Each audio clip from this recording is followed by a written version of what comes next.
nabad ulalaha qiimiga qaayaha badan meel kastoo caalamka ka joogtaan kusoo dhawaada barnaamijka xaysiiska ganacsiga shirkadda Adeego.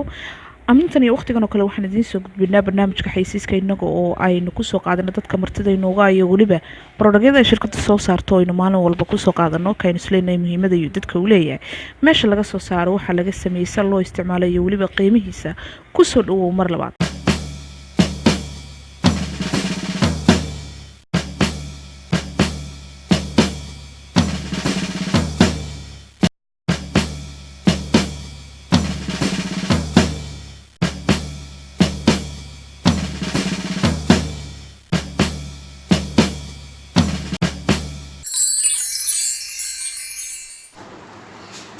فيليا برودكتس si fiican looga helay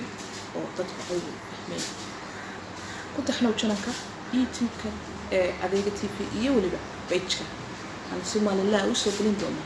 barnaamijyo xiiso iyo product-yo adigoo markaas ka heli kara goob kasta oo ku taxnow adeega bulshada